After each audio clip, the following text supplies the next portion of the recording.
साल 2022। श्रद्धा वॉकर, एक 27 साल की लड़की जिसे अपने ही बॉयफ्रेंड और लिविंग पार्टनर ने ना ही सिर्फ गला घोंटकर जान से मारा, बल्कि उसकी डेड बॉडी को 35 टुकड़ों में काटकर एक बड़े से फ्रिज में छुपा दिया और रोज एक एक टुकड़े को जंगल में फेंकता रहा। Aftab Poonawalla told the police during the investigation that he killed Shraddha Walker after a quarrel over marriage, and he got the idea of chopping her body off into various pieces from an American television series, Dexter.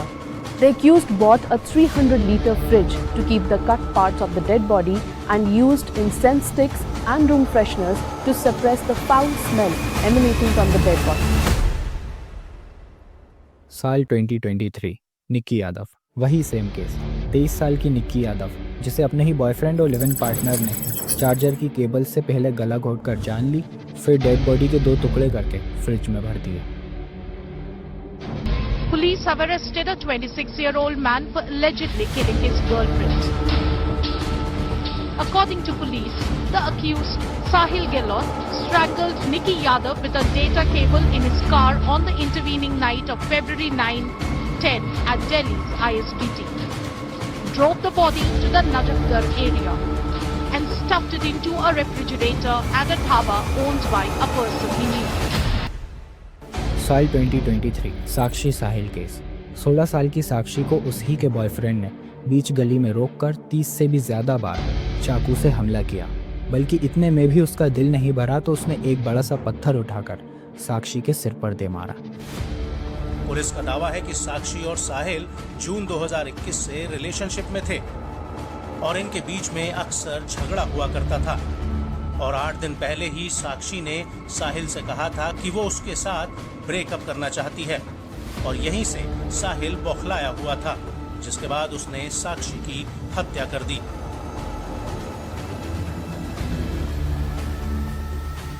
साल 2024। मुस्कान रस्तोगी और Saurabh Rajput, the drum case. Muskan ने अपने पति सौरभ को पहले खाने में जहर देकर मारा, फिर बॉयफ्रेंड साहिल शुक्ला के साथ मिलकर पहले सौरभ की डेड बॉडी के टुकड़े किए, फिर एक ड्रम में डालकर ऊपर से सीमेंट से फिल करके सील पैक कर दिया।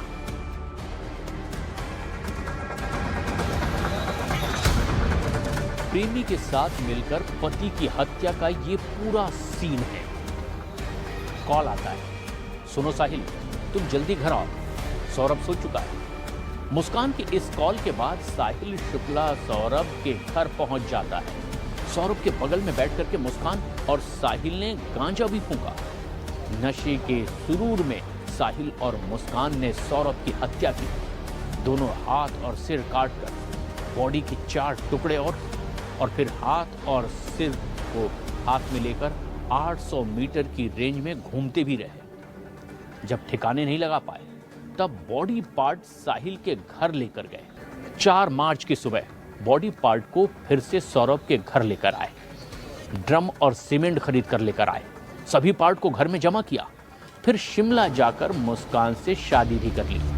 साल 2025। सोनम और Raja Raghuvanshi, the honeymoon murder case, जहां वाइफ ने हस्बैंड को लवर और 2 बंदों के साथ मिलकर नदी में फेंक दिया। साल 2025। सना यूसुफ केस। Sana Yusuf है ना? टिकटॉकर सना यूसुफ का एक 17 साल की पाकिस्तानी इन्फ्लुएंसर जिसने एक लड़के उमर हयात का प्रपोजल रिजेक्ट कर दिया, तो उस लड़के ने सना के घर जाकर उसे गोली मार दी, जस्ट बिकॉज उसने नो कहा इसलिए। 29 मई को जिस वक्त सना यूसुफ की बर्थडे थी, उसने पूरी कोशिश की कि उसका राब्ता हो और वो बकायदा घर तक पहुंचा और घर तक पहुंच के 7-8 घंटे कोशिश की कि उसकी सना यूसुफ से मुलाकात। ये कहानियाँ तुमने सुनी होंगी, शायद स्क्रॉल करते वक्त देखी भी हो, और शायद तुम्हारे दोस्तों ने जोक भी बनाए होंगे इन पर, लेकिन कभी सोचा है इन सब में कॉमन क्या था? एक लड़का, एक लड़की और बीच में एक चीज़ जो दिखाई नहीं देती लेकिन हर कत्ल में जिंदा होती है। ईगो, वही ईगो जो प्यार का नाम लेकर कंट्रोल मांगता है, वही ईगो जो तुम्हें ये लगवाता है कि अगर मेरी नहीं हुई तो ये किसी की भी नहीं होगी। आज हम जिस जनरेशन में जी रहे हैं वहाँ सब कुछ विजिबल है, लेकिन सबसे डेंजरस चीज़ें इनविजिबल है। क्या आपने कभी सोचा है वो लड़का जिसने एक लड़की को सिर्फ नो कहने पर मार डाला, उसने ये कब सीखा कि रिजेक्शन का जवाब कत्ल होता है? इस वीडियो में हम सिर्फ ये नहीं समझेंगे कि उन्होंने ये सब किया, बल्कि ये समझेंगे कि उनको ऐसा बनाया किसने।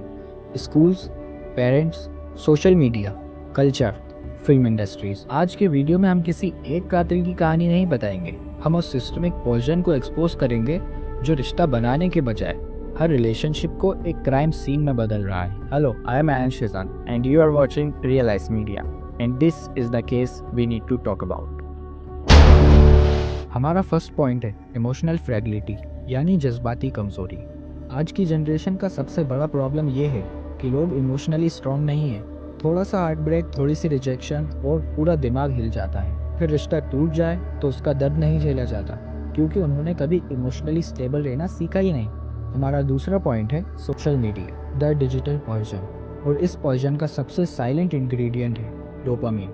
डोपामीन एक केमिकल होता है जो हमारे दिमाग में छोटी छोटी चीज़ों से हैप्पी फील करवाता है। जब हमें कुछ अच्छा लगता है, जैसे कोई फेवरेट पर्सन का मैसेज आना, कोई रील वायरल होना, किसी पोस्ट पर ज़्यादा लाइक्स आ जाना या किसी ने कॉम्प्लीमेंट दिया, तो दिमाग डोपामीन रिलीज करता है।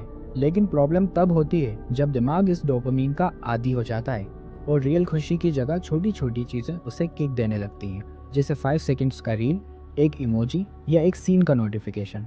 फॉर एग्जाम्पल, एक लड़का था साहिल। उसने एक लड़की साक्षी से इंस्टाग्राम पर बात करना शुरू की। रील्स पर रिएक्ट्स, लेट नाइट चैट्स, हर छोटी अटेंशन पर उसका दिमाग डोपामीन से भर जाता था। या मान लो कि धीरे धीरे वो डोपामीन उस लड़की से ही लिंक हो गया। उसका ऑनलाइन आना, स्टोरीज डालना, रिप्लाई देना, सब उसकी मेंटल नीड बन गया। लेकिन फिर एक दिन लड़की ने बात करनी बंद कर दी, शायद रिश्ता ख़त्म कर दिया या किसी और को पसंद करने लगी। लड़के के लिए ये सिर्फ रिजेक्शन नहीं था, ये डोपामीन का सडन कोलैप्स था। और जब दिमाग अपनी नशे वाली खुशी खो देता है, फिर वो समझ से नहीं, जुनून से रिएक्ट करता है। तभी आज हर न्यूज़ हेडलाइन में लिखा होता है, boy kills girlfriend after breakup. किसी को प्यार नहीं मिला, किसी को डोपामीन नहीं मिला, दोनों ही हालत में कत्ल हुआ। और इस केस में भी यही हुआ, साहिल और साक्षी के केस में। जी हाँ, ये एक रियल केस है दिल्ली 2023 का। लेकिन इससे शर्मनाक केस शायद ही हो इस फील्ड में, क्योंकि जो इस ब्रेकअप के बाद साहिल ने किया वो आप खुद देख सकते हैं।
आप लोगों ने नोटिस किया होगा कि जिस गली का ये फुटेज है, उसमें अच्छी खासी पब्लिक होने के बावजूद किसी ने साहिल को रोकने की कोशिश नहीं की।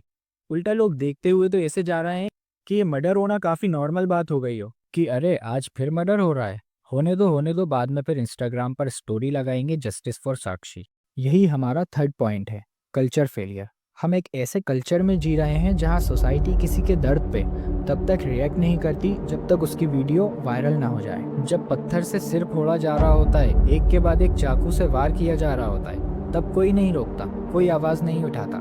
लेकिन जब सीसीटीवी फुटेज वायरल होती है, तभी हम निकल पड़ते हैं सड़कों पर कैंडल लेके प्रोटेस्ट करने। हमारी सबसे बड़ी प्रॉब्लम है कि हम रिएक्शन बेस्ड कल्चर बन गए हैं, प्रिवेंशन बेस्ड नहीं। आज क्राइम पहले होता है, सोसाइटी बाद में जागती है, और उस वक्त तक कोई साक्षी, कोई निक्की, कोई राजा और कोई सौरभ जिंदा नहीं बचते।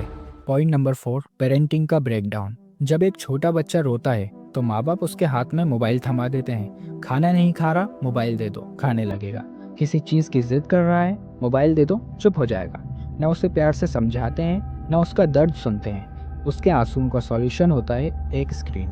जब बच्चा जिद करता है तो माँ कहती है, चल जो चाहता है कर ले। उसे ये नहीं सिखाया जाता कि हर चाह जिंदगी पूरी नहीं करती। फिर वही बच्चा बड़ा होता है, किसी से प्यार करता है, और जब सामने वाला नो कह देता है तो उसे लगता है मैंने आज तक जो चाहा है वो मुझे मिला है, मुझे जो चाहिए होता है मैं वो हासिल करके रहता हूँ। बचपन में हर हार से बचाया जाता है, इसलिए जवानी में रिजेक्शन बर्दाश्त नहीं होता। और कभी कभी गलती सिर्फ बच्चे की नहीं, माँ बाप की ईगो भी होती है। शादी वहीं होगी जहाँ हम चाहेंगे, हमने बोला है तो बस यही सही है। उनके लिए बच्चे का दर्द नहीं, उनकी मर्जी, उनका कंट्रोल ज़्यादा इम्पोर्टेंट होती है। और जब प्यार, इमोशंस और आइडेंटिटी किसी दूसरे के फैसले पर डिपेंड कर जाए तो वो इंसान फिर अंदर ही अंदर जलता है।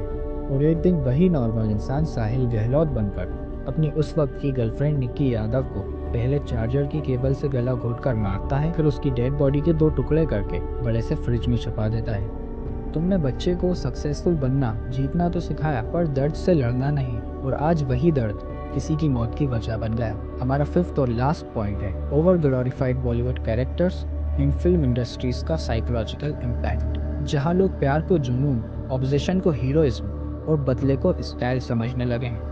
आज के यूथ को जब कोई छोड़ जाता है तो वो डिप्रेशन में नहीं जाता, वो पहले मिरर देखता है, फिर अपने आप से कहता है मैं भी अब कबीर सिंह बनूंगा। प्यार छूटा फिर क्या हुआ, बॉटल उठाओ, चिल्लाओ, मारपीट करो, क्योंकि स्क्रीन पर भी हीरो तो यही करता है। कबीर सिंह, एनिमल, अर्जुन रेड्डी और तेरे नाम जैसे कैरेक्टर्स को ऑडियंस ने जुनून और बदले का रोल मॉडल बना दिया है। लेकिन ये रियल लाइफ है, कोई बिग स्क्रीन नहीं। यहाँ स्क्रिप्ट राइटर तुम नहीं हो और एंड क्रेडिट से किसी की मौत रिवर्स नहीं होती। हम जब तक इन्हें सिर्फ इंटरटेनमेंट पर्पस के लिए देखें तो ठीक, लेकिन जब भी कोई इनसे इंस्पायर होकर कुछ बिगाड़ता है तो उसका एंड ब्लॉकबस्टर नहीं, जेल या शमशान होता है। जब तक हम हार्ट ब्रेक को हीलिंग नहीं और प्यार को पोजीशन समझते रहेंगे, तब तक ये न्यूज़ सिर्फ रिपीट होती रहेंगी और सिस्टम सिर्फ यही करता रहेगा।